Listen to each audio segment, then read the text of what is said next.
vidéo parce que mes obligations de répondre à la déclaration d'appel du procureur de Paris avec demande d'effet suspensif de l'ordonnance qui a libéré M.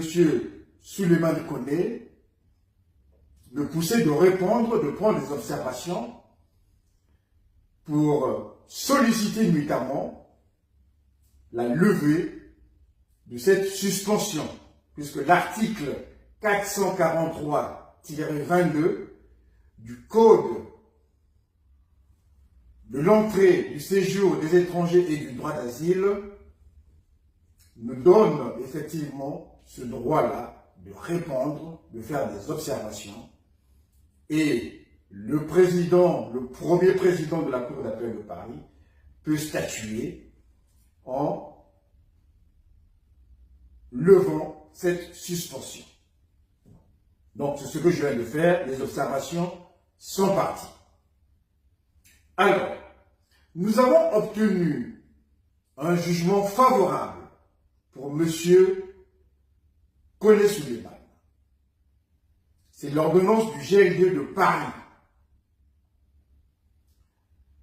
Alors, nous avons excipé l'article 731-1 du Code de l'entrée du séjour des étrangers du droit d'asile qui porte sur les garanties de représentation. Cet article dit tout simplement que lorsque l'étranger présente des garanties de représentation effective propres à prévenir un risque de se soustraire à l'exécution de la décision d'éloignement, le juge des libertés et de la détention peut placer un étranger sous assignation à résidence. Le juge a fait droit à notre requête sur ce fondement-là. Ce qui fait que M. Koné Gbagbo, à l'issue de cette audience, a été mis en liberté. Sauf que la loi prévoit, effectivement, en son article L 743-22 et L 743-12, ces articles-là donnent le droit au procureur de la République de Paris de faire une déclaration d'appel avec demande d'effet suspensif. C'est-à-dire que ces articles-là donnent le droit à ce que le procureur s'oppose à la décision de mise en liberté prise par le juge des libertés de la détention. C'est ce qui s'est passé. Il a fait une déclaration d'appel et il a sorti cette déclaration d'appel d'un effet suspensif. Ce qui signifie que M. Souleymane Koné, qui était libre après l'ordonnance du GLD, du tribunal judiciaire de Paris, il devrait attendre dans les locaux de rétention prévus à cet effet au tribunal judiciaire de Paris, il devait attendre 4 heures afin que le parquet puisse décider. Il y avait 2 cas de figure où le parquet disait tout simplement « J'accepte l'ordonnance du GLD », auquel cas M. Gbagbo était libéré illico presto, ou bien il jugeait que l'ordonnance du GLD de Paris n'était pas suffisamment motivée ou que la procédure était de nature, effectivement, à contester cette décision-là. Donc, le procureur de Paris, dans le cas d'espèce concernant M. Souleymane Koné, a fait une déclaration d'appel avec effet suspensif. Ça revient à dire que M. Koné reste à la disposition du premier président de la Cour d'appel de Paris qui doit statuer dans les 48 heures de cette déclaration d'appel, et il reste aussi à la disposition des policiers. Et donc là, il est retourné au centre de rétention de Vincennes. Donc, dans 48 heures, nous aurons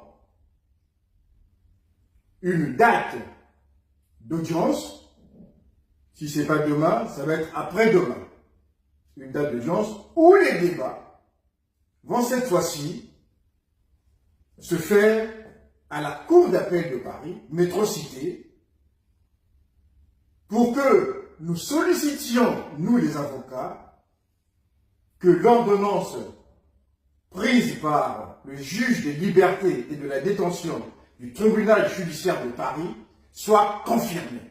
Donc nous allons demander la confirmation de cette ordonnance. Bien entendu, il y aura un débat, puisqu'il y aura en face de nous l'avocat de la préfecture qui sera là.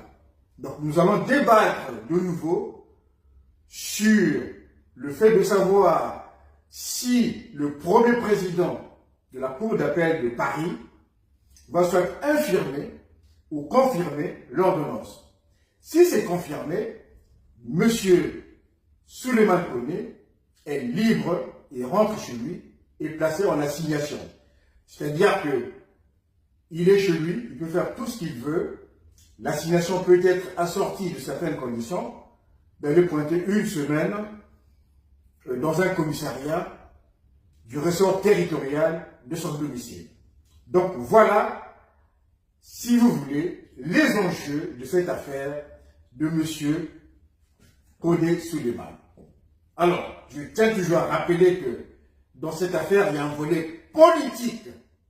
Et derrière, il y a une main noire qui, depuis la Côte d'Ivoire, depuis Abidjan, est en train, effectivement, de s'agiter, de pouvoir faire en sorte que M. Koné soit expulsé vers la Côte d'Ivoire. Et là-bas, je vous assure, il est sûr et certain, c'est ce que j'ai plaidé, il subira des traitements inhumains et légalement. Nous allons nous battre pour obtenir cette deuxième victoire pour M. Koné et le rendre libre. Mes chers amis de la diaspora, mes chers frères de la diaspora, mes chères sœurs de la diaspora, chers parents de la diaspora, peuple français,